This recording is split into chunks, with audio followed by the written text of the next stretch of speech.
Bismillahirrahmanirrahim. Assalamualaikum warahmatullahi wabarakatuh. Ini saran dan nasihat dari Leonardo da Vinci. Nah, katanya Leonardo da Vinci, telah lama aku perhatikan, ternyata orang-orang sukses itu jarang yang hanya duduk dan pasrah atas apa yang terjadi pada diri mereka. Mereka keluar dan mengalami banyak hal. Jadi ini dalil untuk jangan males. Banyak yang tanya ke saya, Pak, caranya biar tidak males itu gimana? Ya jangan males. Tidak ada caranya, pokoknya jangan males saja. Kalau kamu merasa, wah saya ini males, ya sudah bangkitlah. Paksa dirimu untuk bangkit, cuma itu.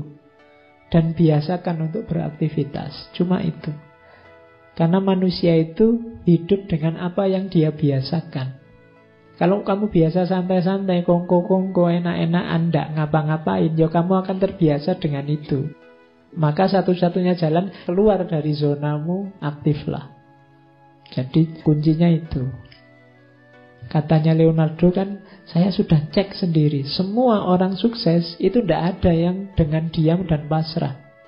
Sukses di bidang apapun, sukses di bidang apapun. Tapi saya suksesnya ingin di bidang sufi ya Pak, yang pasrah, rela misalnya. Loh, mbok anggap sufi-sufi itu terus diam saja? Tidak. Mereka mengejar anugerahnya, mengejar ridhonya.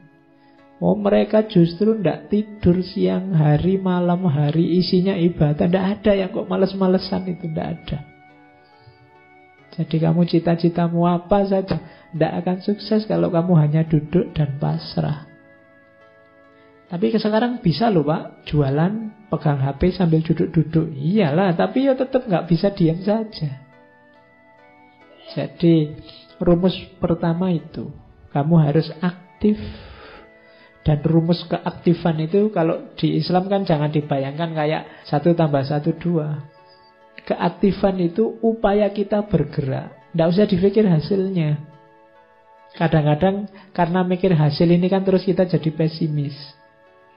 Alah Pak, saya kejar kayak gimana pun yo, tidak mungkin kelihatannya kan terus itu. Karena kamu bergantung pada amalmu, bergantung pada tindakan. Jangan, bergantungnya pada Allah. Kamu bekerja, kamu beraktivitas, kamu bertindak, itu ya karena sunatullahmu sebagai manusia. Hasilnya apa itu urusannya Allah, tidak usah kamu pikir. Jadi jangan salah identifikasi. Tugasmu cuma bergerak. Sering saya ilustrasikan ceritanya Nabi Ismail dan ibunya itu loh. Ketika Nabi Ismail bayi ditinggal berdua di Mekah, susah nyari air, lari-lari Sofa Marwa bolak-balik 7 kali. Akhirnya dapat air dari kakinya Ismail yang menjejak tanah. Mbok ya dia jejak sejak tadi, biar segera keluar. Loh, itu rahasianya Allah. Cara kerjanya memang begitu. Kalau pakai matematika, lari bolak-balik 7 kali tadi, ketemu airnya ya hasil lari ini tadi. Entah di sudut yang mana dari Sofa Darmawa terus nemu, ini air, kan gitu logika matematikanya. Tapi hidup tidak begitu. Kita kerjanya ini malah hasilnya keluar dari situ. Ini logika kerja dan hasil. Makanya sudahlah, pokoknya kamu aktif saja, kerja saja. Tidak usah mikir dapat apa. Kalau kamu mikir target, kadang-kadang hasilnya malah kecewa. Pastikan yang kamu lakukan baik, bermanfaat, produktif. Nanti selanjutnya Allah dan sunatullahnya yang bekerja. Oke, kalimat selanjutnya konotasinya sama. Aku pernah terkesan dengan pentingnya tindakan. Ternyata tahu saja tidak cukup, kita harus menjalankan. Ingin saja tidak cukup, kita harus melakukan. Mimpi dan harapan saja ya tidak cukup. Kalau kamu hanya mimpi dan berharap, ya tidak ada aktivitasnya, ya tidak akan tadi mimpi jadi kenyataan. Untuk membuat mimpi jadi kenyataan, kamu harus bangun. Meskipun tadi awalnya mimpi, ya memang semuanya diawali dari mimpi. Tapi jangan mimpi terus. Jangan kok, Pak, hidup ini kan diawali dari mimpi. Saya makanya pingin tidur lagi misalnya. Oh ya enggak begitu. Nanti kamu bolak-balik tidur alasannya pingin mimpi. Enggak, biar mimpimu jadi kenyataan, kamu harus bangun. Seenak-enaknya sukses dalam mimpi, jauh nikmatnya dibandingkan sukses dalam kenyataan. Kalau kamu hanya membayang-bayangkan dia, memimpi-mimpikan dia, tidak luar biasa. Nikmatmu hanya nikmat dalam khayalan. Kalau ingin seneng beneran, ya kamu tembak beneran. Ini logika sederhananya kan begitu. Jangan cuma membayangkan. Nanti diduli orang lain kamu bikin puisi. Ayo.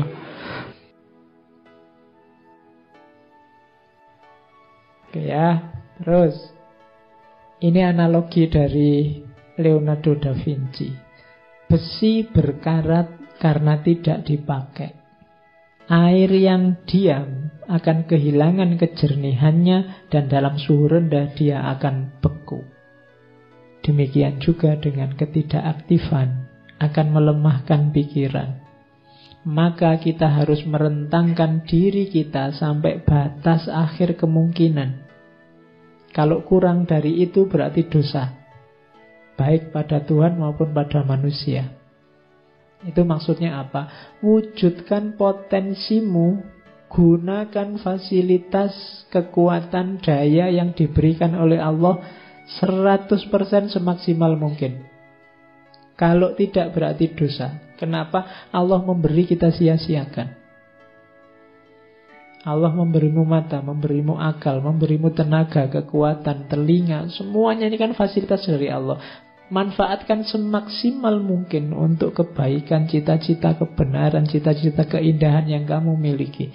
Kalau ada yang tidak kamu gunakan atau kamu gunakan setengah-setengah, katanya Leonardo ini, berarti kamu sedang berdosa. Pertama, dosa pada Allah karena menyia-nyiakan anugerahnya.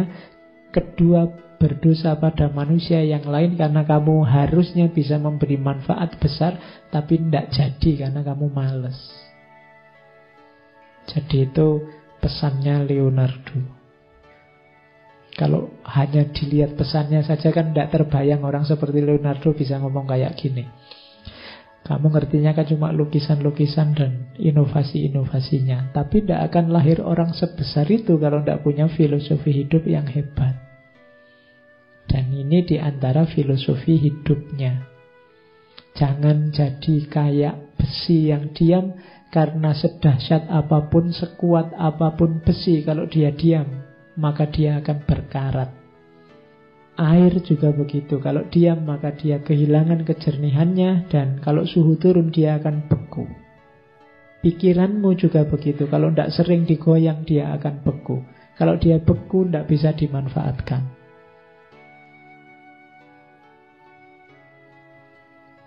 Oke, terus as you cannot do what you want what you can do. Kalau engkau tidak bisa melakukan apa yang engkau inginkan, maka inginkanlah apa yang bisa engkau lakukan. Jadi ya mimpilah, berharaplah cuma yang terukur, yang bisa engkau lakukan. God sell us all things at the price of labor. Tuhan itu memberikan pada kita segala sesuatu, tapi ada harganya. Harganya apa? Labor, kerja. Kalau kamu ingin dapat sesuatu, kalau kamu ingin menghasilkan sesuatu, mewujudkan sesuatu, akan diberikan oleh Tuhan, tapi tebuslah itu. Ada harganya. Harganya apa? Kerja. Jadi kerja itu harganya. Jangan diam. Makanya kalau dalam Al-Quran, innallaha la yughayyiru ma biqaumin hatta yughayyiru ma bi anfusihim. Jadi perhatikan kalimatnya, innallaha la yughayyiru. Berarti yang merubah tetap Allah, bukan kita. Kapan Allah merubah? Kalau kita yuhoyiru, kalau kita bergerak, berusaha mengubah, nanti Allah akan datang mengubah. Tapi kalau kita diam saja, Allah tidak akan mengubah. Jadi perubahan terjadi karena anugerah Allah. Tapi kapan anugerah Allah datang? Kalau kita beraktivitas, kalau kita berusaha, bekerja untuk mengubah. God sell us all things in the price of labor.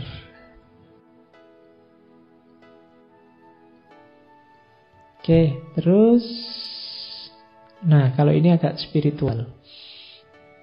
Once you have tasted flight, you will forever walk the earth with your eyes turned skyward. For there you have been, and there you will always long to return. Begitu engkau tahu rasanya terbang, selamanya engkau akan berjalan di muka bumi dengan mata menatap langit. Karena engkau pernah di sana. Dan kesanalah engkau akan selalu rindu untuk kembali. Ini dimensi spiritual, dimensi rohaniah manusia. Jadi kalau kita pernah mulia, kalau jiwa kita ngerti indahnya dunia level tinggi, maka hidup kita akan berkiblat ke sana. Itu kalau pakai bahasa sufi, kalau kita bisa menemukan nikmatnya, asyiknya, dekat dengan yang tinggi-tinggi, maka dunia bawah tidak akan ada artinya. Kalau hanya kenikmatan fisik yang kita kenal, ya kiblat kita akan ke situ-situ saja.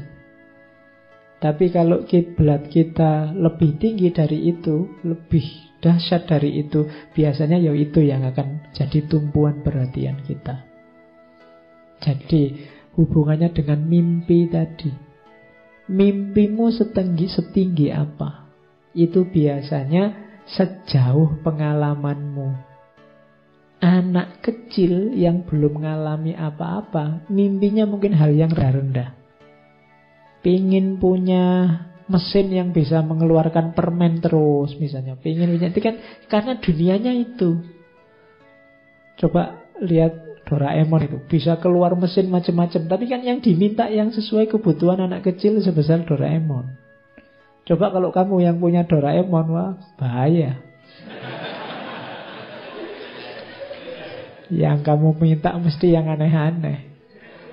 Kenapa bisa beda? Level dunia yang pernah kamu alami, dunia idealmu hanya selevel itu. Kalau kamu ngerti dunia level sangat tinggi, kalau itu kan skywalk, dunia atas. Kalau dalam dunia sufi mungkin ya, kalau kamu ngerti indahnya dunia dekat dengan Allah, mungkin mesinnya Doraemon kamu minta, aku minta alat yang bisa dekat sama Allah terus ngono. Tapi kan tidak mungkin begitu. Karena yang punya Doraemon anak kecil, yang diminta level anak SD. Meskipun harusnya Doraemon sudah punya cucu. Karena dia umurnya kan Nobita itu mulai zaman saya kecil, dia sudah kecil.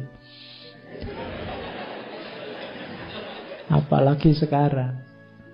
Kayak jadi mimpinya orang biasanya sejauh pengalamannya dia.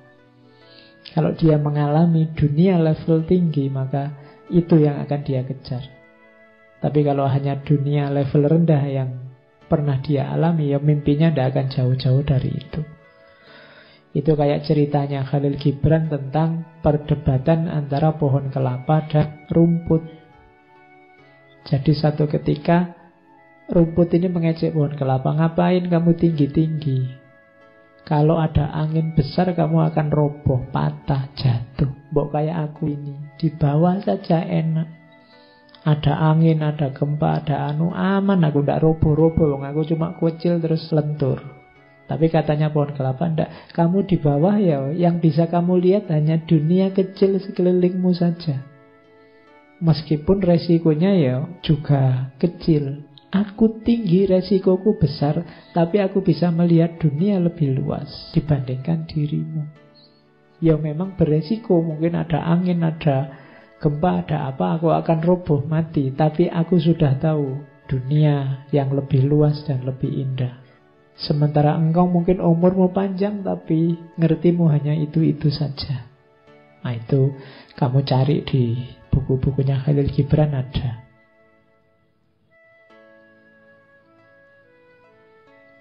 Oke, terus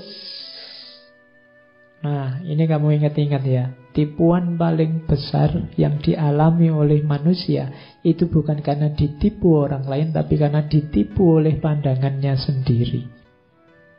Banyak orang yang tertipu, terjebak oleh pandangannya sendiri. Biasanya kecenderungannya orang itu kalau merasa menemukan kebenaran, merasa cocok dengan satu pandangan, terus dia berhenti di situ. Tidak sadar bahwa pandangan kebenaran yang dia temukan itu ada konteksnya, ada ruangnya, ada waktunya. Mungkin tidak selamanya benar atau tidak di semua tempat benar. Tapi banyak orang yang menganggap pandangannya selalu benar kapanpun dan dimanapun. Akhirnya apa? Dia tertipu oleh pandangannya sendiri. Jadi ya, hidupnya akan susah karena pandangannya sendiri. Coba kamu cek ya dalam hidupmu, mungkin kebenaran-kebenaran, wawasan-wawasan, pemahaman-pemahaman yang kamu miliki, jangan-jangan itu yang membuat hidupmu susah. Jadi kamu tertipu oleh pandanganmu sendiri tentang kebenaran. Mungkin kamu menganggap A ini benar, tapi terus situasi berubah sehingga tidak relevan. Tapi kamu tetap mempertahankan A ini karena kamu anggap sekali benar tetap benar kapanpun dan dimanapun. Akhirnya hidupmu susah karena tidak nyambung dengan kenyataan. Jadi tipuan paling besar yang diderita manusia adalah dari pandangannya sendiri. Maka sering-sering istighfar. Kamu ternyata yang banyak menyusahkanmu itu tidak dari luar dirimu, tapi dirimu sendiri. Engkau sendiri yang menyusahkan dirimu sendiri. Maka hati-hatilah dengan pandanganmu, perspektifmu, pemahamanmu. Terus, pengalaman adalah penuntun terbaik dibandingkan kata orang. Secanggih apapun kata orang, dia akan kalah oleh pengalaman. Puluhan orang bilang warung di situ ndak enak. Begitu kamu ke sana, lah kok enak? Yang kamu percaya kan pengalamanmu dan bukan kata-kata banyak orang tadi. Ilustrasinya begitu. Jadi pengalaman adalah penuntun terbaik dibandingkan kata orang. Wisdom is the daughter of experience. Kebijaksanaan adalah anak dari pengalaman. Tidak usah tanya bapaknya siapa. Ya bapaknya ya dirimu, yang punya akal pikiran dan pengalaman. Anaknya namanya kebijaksanaan. Oke, baik. Saya akhiri sekian kajian malam hari ini. Kurang lebihnya mohon maaf. Wallahul muwafiq. Wallahu a'lam bishawab. Wassalamualaikum warahmatullahi wabarakatuh.